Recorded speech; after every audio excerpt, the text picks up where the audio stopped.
Today we're going to talk about line plots. So line plots are a way of graphing, but they're a way of very organized graphing. It makes it very visual, and you can count up data, and you can make a bunch of different patterns, and you could summarize the data quickly. So I have some numbers here. You do not need to copy down. We will copy them in a different way. And these numbers represent a bunch of fifth graders who took a fitness test, and they had to do the long jump. So the long jump, you run up to a line and you jump a certain amount of distance, and then they measure how far you're able to jump. So this class of fifth graders did this, but we need to look at how you organize this data, and we could look at it. So right now the numbers are kind of in an odd order. They're all mixed up. So we are going to work on putting them in a line plot. So what is our first step? So draw a horizontal line. That would be our very first step. 2, determine,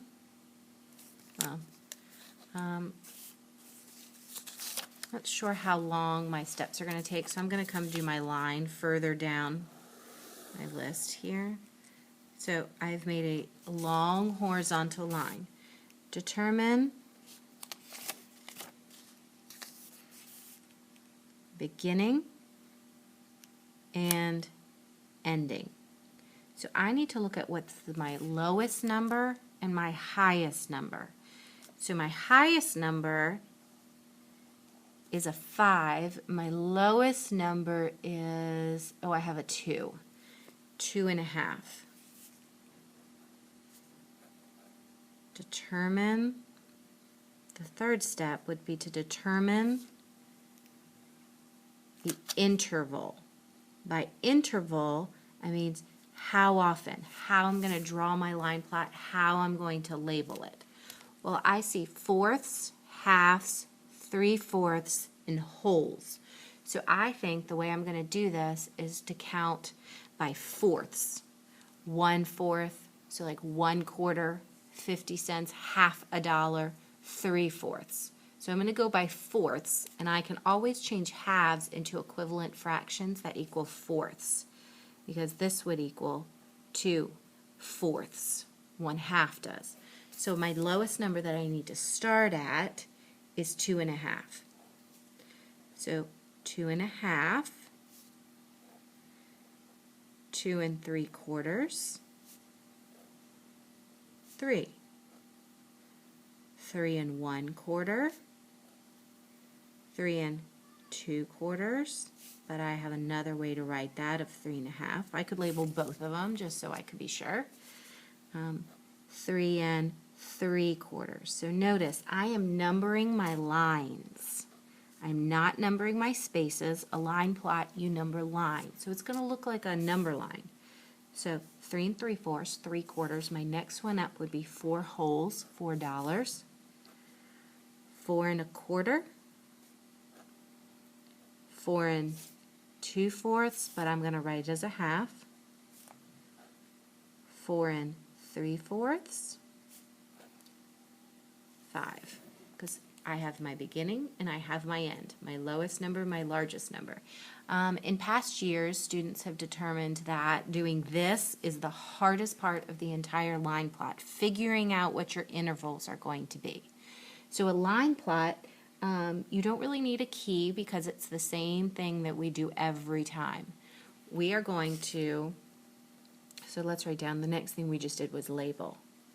So my fifth step would be to draw an X for every data point, maybe. So for every item, I have to draw an X. So I'm going to come through here, 4 1/4. I'm going to label, put an X on 4 1/4. It is very important that the X's are the same size. If they're not the same size, you're not going to be able to visually look at it, and it's going to be skewed. So they have to be the same size. X's have to be the same size. So I crossed it off so I know I did it. I'm going to go to my next one, 4 1/2. I'm going to make my X be the same size. 4 1/2. I have another 4 1/2, so I put it right on top of it. So it's going to kind of look like a bar graph, but it's done with X's. 3 3/4. 3 3/4. 4 1/2. I have another one. 3 1/4. So all I'm doing is marking an X for every data or number that I have. 4 3/4. 3 1/2.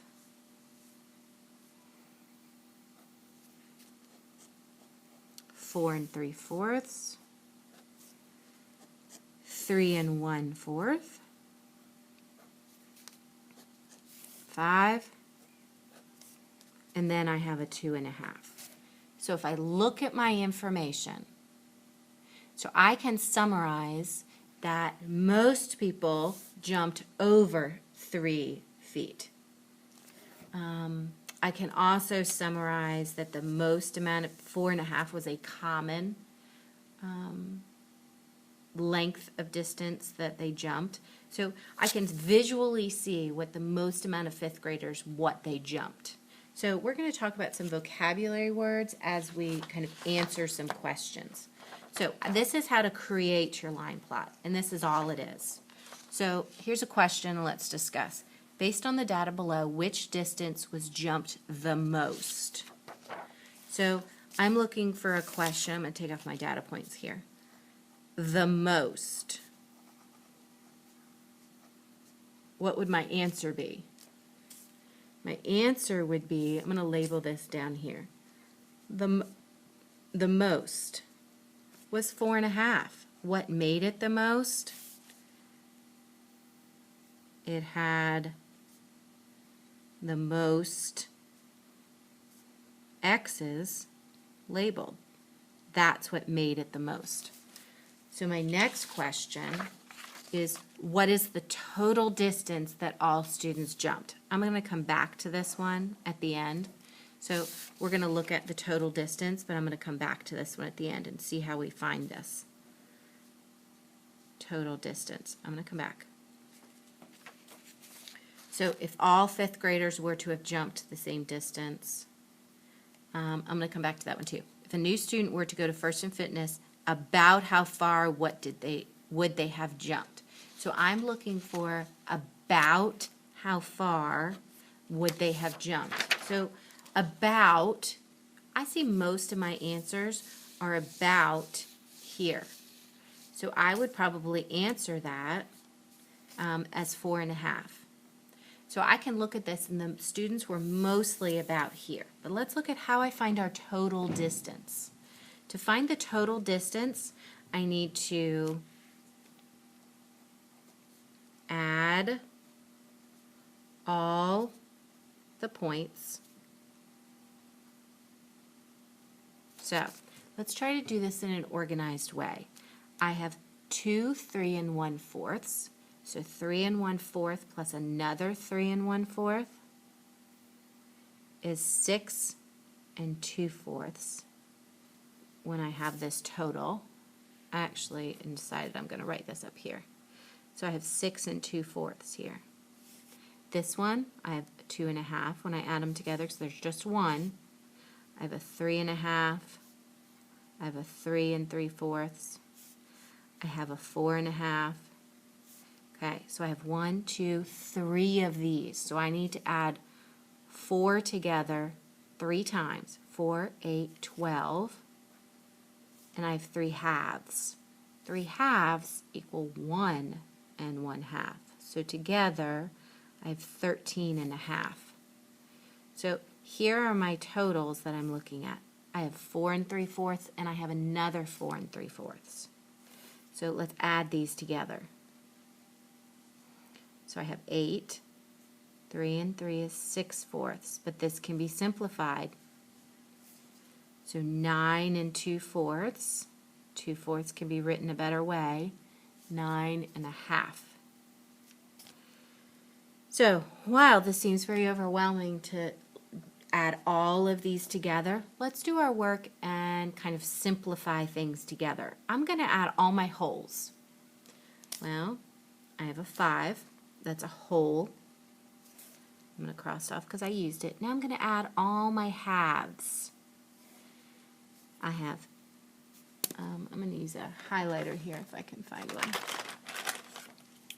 So I have 2.5, 3.5, 4.5, 13.5, 9.5. So let's first add up all my wholes parts. 2 plus 3 is 5. 4 more is 9. 4 plus 13 is 17. 17 plus 9 is 26.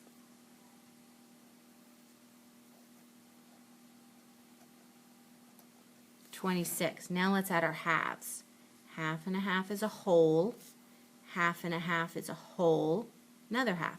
1, 2 1/2. 2 1/2. So I'm finished, finished, finished, finished, finished, finished. I have 2 that I have to add together.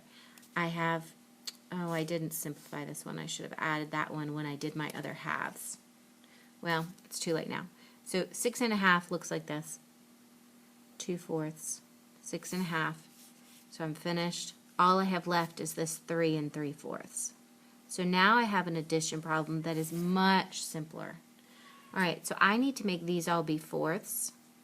Well, actually, I'm going to do a 1/2 and a 1/2, and I'm going to add a whole over here. So now I have 3/4. So let's add up what we have. 5 plus 1 is 6. 6 more is 12. 13, 14. 14 plus 6 is 20. 3 more is 23. So, my answer here, my total distance was 23 3/4. So if I wanted to write some directions about how to find the total distance, let's make some notes so that when you have this question in the future, you know what to do. Total distance. So what did I do? This was what I did, step 1 over here. So add the common parts. So if I had, so my example here was if I had 4 1/2 plus 4 1/2 plus 4 1/2. So basically what I did was simplify